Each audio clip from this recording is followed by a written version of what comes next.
On. Okay. On off right here. Okay, the select button here is going to go through your functions, or you have to wait till it gets phase. You'll hear it click. Once you get phase, then you'll be able to scroll through the controller.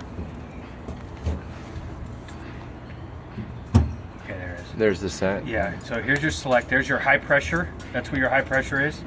There's your low pressure, LPT. And what should those be at? It's going to depend on the temperature outside. If this gets clogged. What would be an alarm issue? You're going to get an E109.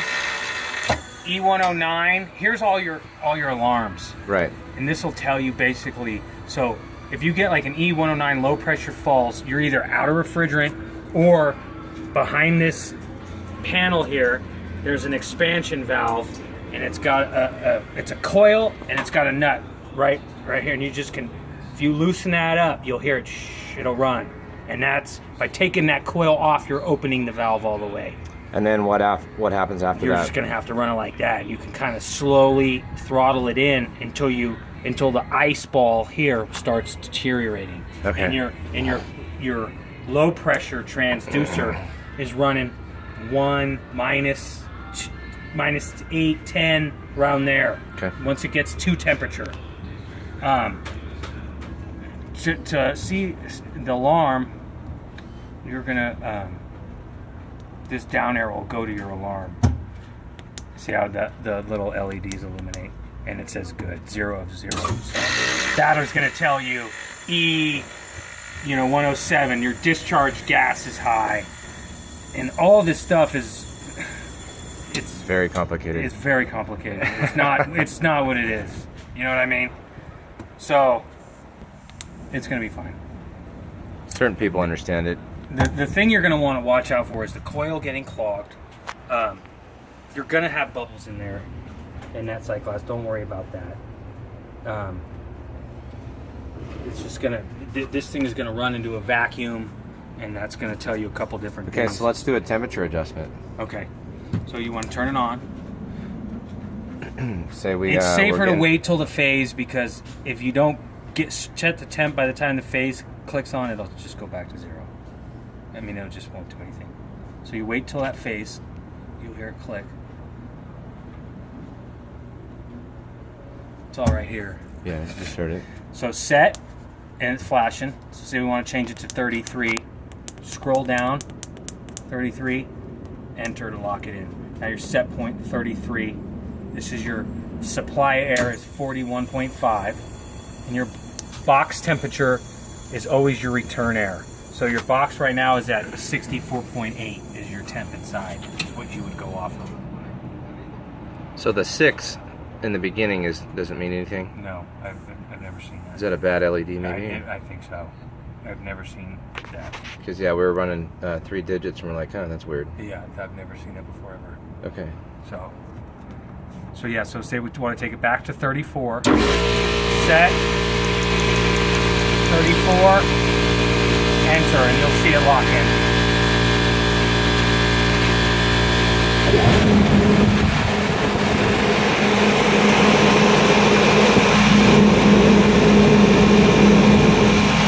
There's all your sensors, right? These are all your sensors. There's your power, 440 volts. Phase 1, which is right here. CT1, so that's your main power. So that's checking your all your motors and stuff is off this through this CT1. Yeah, this is actually reading the voltage, right? That's reading your amperage. Right. And that's your return. No, this is reading the compressor amperage. That's reading the compressor amperage. Just the compressor. So we can get an amperage reading out of this without having to even run a meter on it. Yeah, that's why you don't go laser, temperature. I'll close that. So that's your 1, that's your compressor drawing 8, which is perfect. Ambient temperature, 93. Evaporator inlet sensor, so that's the temperature coming into the evaporator. So that should always be lower than your outlet, which it is. So that means you're cooling. It's coming in and it's getting warmer, so it's absorbing. discharge temperature. Suction gas sensor right here. Those will go bad. Right here. But it's good. Suction modulation valve percentage of open. That's your suction modulation. As you start to get down to temp, this is going to start to shut down to control, capacity control. Then your head pressure is going to come down. That's your expansion valve opening. That's the one in there, I'm telling you. So that's 56% open. A little screw in there. This is your data supply for your data recorder, which is a recording device that shipping company carries. Data return. And then back to your high pressure transmission. And then we should be High pressure is right here. we should be sitting and staying at this point. You will be screen right setting? here. That's your screen setting right there. Okay. Set point, and then return.